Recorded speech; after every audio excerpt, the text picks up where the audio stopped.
Hello everybody, and welcome to Ancient Architects. Please subscribe now to get the latest ancient history news and independent research from around the world. One of the most controversial items to discuss when studying the history of ancient Egypt is the Inventory Stela, an object that was found at Giza during excavations of the Isis temple by French archaeologist Auguste Mariette in 1858. The controversy surrounding the artifact starts with its dating. The mainstream view is it was carved in the 26th dynasty around 670 BC, whilst others claim it existed during the reign of the Old Kingdom King Khufu, who Egyptologists say was responsible for the Great Pyramid. Robert Schoch presents fantastic evidence in the scientific research paper The Inventory Stela, More Facts Than Fiction, that it is likely copied and elaborated from a 5th dynasty original. On its discovery, it was already damaged, so its original size is unknown, but the Inventory Stela is made of polished granite and is decorated with a commemorative inscription and a so-called apparition window. In the apparition window, it lists 22 divine statues owned by the Temple of Isis, and then it goes on to claim that the temple existed before the time of King Khufu, who reigned around 2580 BC. It praises the god Isis and calls her the mistress of the pyramid, and Osiris, who it names as Lord of Rostau. And it claims that the Isis temple was already at its place before Khufu's pyramid had been erected. It claims King Khufu found the Isis temple east of the Great Pyramid, close to the house of Harmachis, which is the Sphinx temple. It goes on to say that Khufu renovated the Isis temple and then built a pyramid for the king's daughter, Henetsen. But historians and Egyptologists have long speculated over the credibility of the Inventory Stela, and the mainstream view is that it was a purposeful fake created by the local priests in the 26th dynasty, in an attempt to certify the Isis temple with an ancient history that it never actually had, which wasn't uncommon for the time. But what actually is the truth? Well, depending on the translation, the text says, "Live the Horus, Mesa, king of Upper and Lower Egypt, Khufu, who is given life. He found the house of Isis, mistress of the pyramid, beside the house of Harmachis, the Sphinx, on the northwest of the house of Osiris, lord of Rostau. He built his pyramid beside the temple of the goddess, and he built a pyramid for the king's daughter Henetsen beside this temple." We are told that the oldest ruins of the Isis temple are believed to date back to the Middle Kingdom period, as it overprints mastabas at Giza that were demolished to make way for newer tombs and temples. But as Robert Schoch points out, the stela actually infers two structures, and the house of the goddess and the temple of Isis mentioned in the text are actually more likely to be two different structures in two different locations at Giza. But Egyptologists attest that the stela is not truthful, and they tell us that the devil is in the detail, because on the stela, Khufu's name is introduced by his Horus name first, and not by his birth name inside a cartouche, which was common during the Old Kingdom. But in actual fact, the same order of names can be seen, presented in inscriptions of Khufu at Wadi Magara and on two of Menkaureh's triads from his valley temple. The truth is, there is no fixed pattern of name order in the Old Kingdom, and there is clear evidence for this. Egyptologists tell us that the name of the goddess Isis also doesn't appear in Egyptian scripture before the 5th dynasty king Niuserre, and therefore she had no major prominence in the time of Khufu. And at this time, the same is claimed of Osiris, who is thought to have been a minor agricultural god. But the archaeological records do not prove the original appearances of the names of the gods. They merely indicate what records have survived. Earliest records do not prove first instances. The language of the stela is clearly Old Kingdom in tone and style, and a fraudster would not fake antiquity with such grammatical perfection. They would also not forge historical narrative using Khufu, when Khafre would be the more logical choice if we are to believe that he was responsible for the Sphinx. If the creators of the Inventory Stela wanted to create a fraudulent tablet, they could have surely done a better job. The evidence says to me, and to many people including Robert Schoch, that this was not a fraud, but a copy of an older text. An Egyptologist, Selim Hassan, agreed back in the 1950s. The scribes of the Inventory Stela made a few minor alterations to meet the needs of the time, like changing the spelling of Isis to a more modern variant, but the overall language of the Stela certainly implies an older Old Kingdom origin.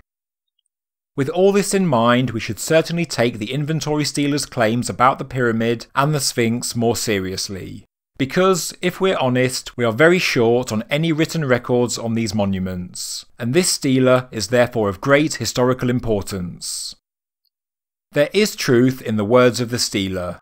The Great Sphinx does lie to the northwest of an impressive structure, the so-called Valley Temple of Khafre, and most scholars admit that this is the House of Osiris referred to on the Inventory Stela.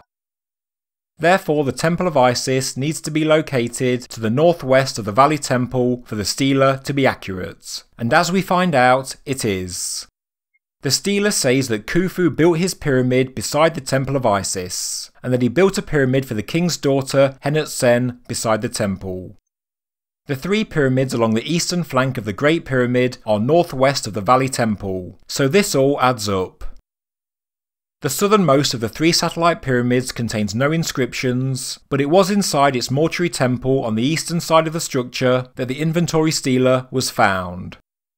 Therefore, Egyptologists have made the assumption on this piece of evidence alone that the southern pyramid of the three satellites of the Great Pyramid was that of Henut-Sen. So, let's get this straight. Egyptologists dedicate an entire pyramid at Giza to Henut-Sen based only on the words of the Inventory Stela, but dismiss the rest of its words as fake history. Don't you think that's just a little bit odd?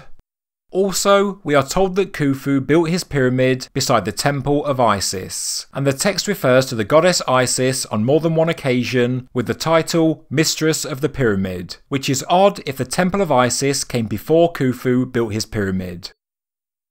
There are many assumptions made here. The phrase Khufu built his pyramid implies it is referring to the Great Pyramid due to orthodox Egyptological view. But if Isis was known as the mistress of the pyramid before Khufu built his pyramid, then what pyramid was Isis the mistress of? It suggests that there was a pre-existing pyramid on the site, and there is no doubt in my mind that it must be the Great Pyramid, as I've long believed that it predates the reign of King Khufu. I would suggest that Khufu's pyramid is most likely one of the smaller, cruder constructions on the eastern flank, most likely next to the Pyramid of Henut-Sen, who was his wife. Maybe therefore there are three structures that flank the Great Pyramid: the Pyramid of Khufu, the Pyramid of Henut-Sen, and the Temple of Isis. The other satellite pyramid still remains a mystery. So I believe that the Inventory Stela is implying that the Great Pyramid was there before Khufu, and that Khufu was most likely just responsible for one or two of the smaller, cruder pyramids next to it, which to me makes far more sense than Khufu building the Great Pyramid. Furthermore, the stela also implies that the Great Sphinx is older than Khufu, which also goes against orthodox Egyptological view, as they say that Khafre created it, and his reign obviously came after that of Khufu. The stela says that Khufu repaired the statue because the back of its headdress was hit by lightning.